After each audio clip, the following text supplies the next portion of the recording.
Hello, everyone interested in our problem with chronic cough. This is the cough without a cause, and we're going to present facts and factoids of the habit cough. Hello, everyone. My name is Miles Weinberger. My colleagues shown here are Dennis Bittner and Ran Anbar.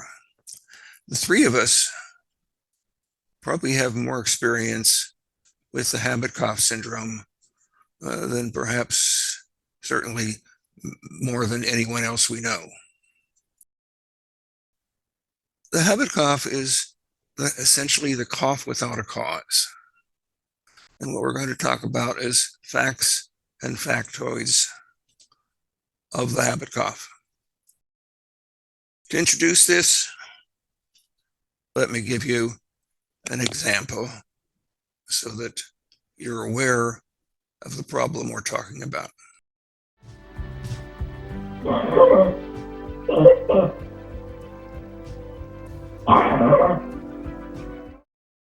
As an allergist and pediatric pulmonologist, I became interested in chronic cough in children.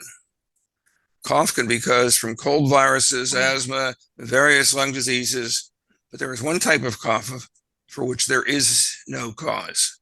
It's called the habit cough. Over 300 years ago, persistence of cough after an initial cause is gone was described as an habitual cough.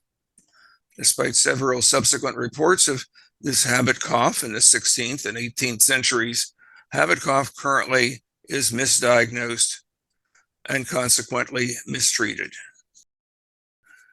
Let me give you an example of a patient that was described initially to me from Houston, Texas, who had been coughing and seen by physicians at the University of Texas there.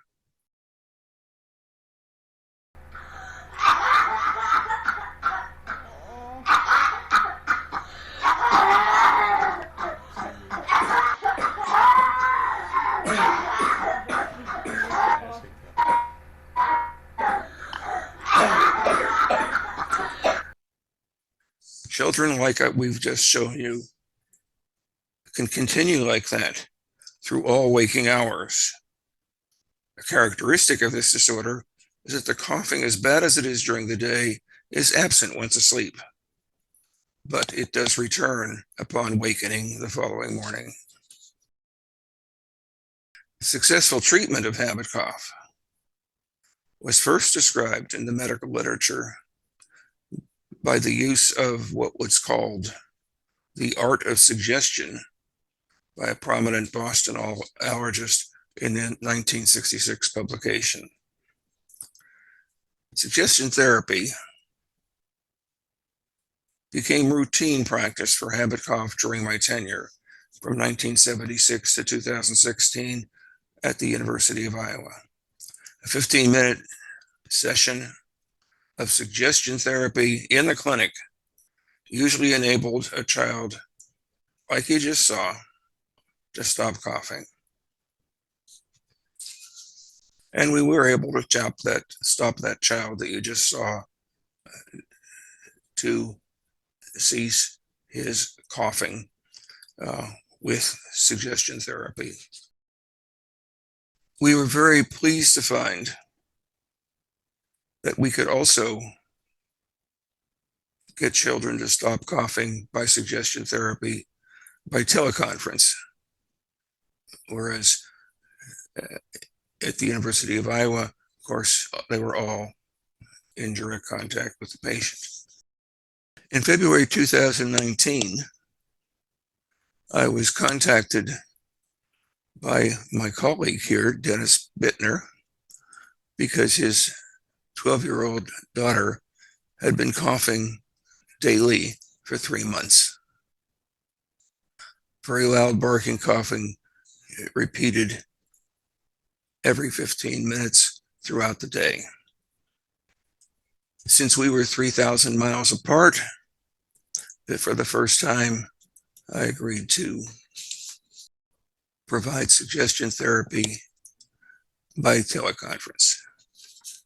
To our joint pleasure, it was a successful by teleconference, by this remote approach, as it had been multiple times by direct contact with the patient. But you did it for over 3 minutes. Okay. Did it get a little bit easier that time? Mm-hmm. Still hard though, huh? Okay, we're going to go for 4 minutes now. Yeah. Okay. You're doing it. You're doing great. You went 3 minutes before you coughed. Mm-hmm. So I'll bet you can do 4 minutes too.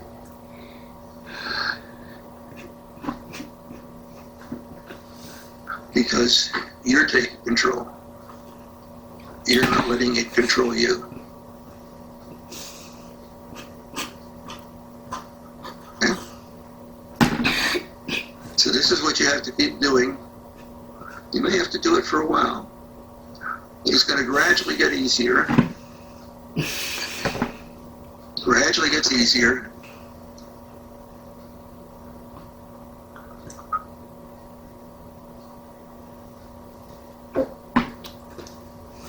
Okay. I think you can do it yourself for a while now, can't you? Okay. Let me talk to your mom and dad, but you keep thinking by yourself. You keep control.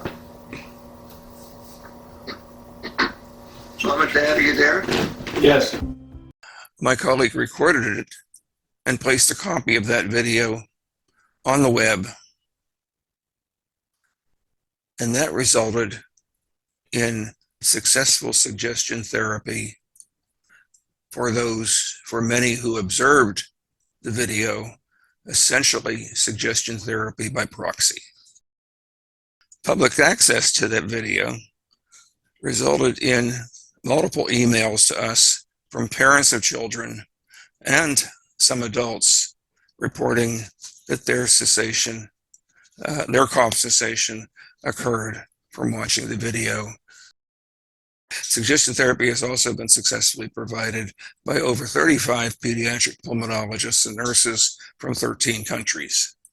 It is the hope that our work can further increase the recognition of habit cough and its treatment by all physicians who encounter it.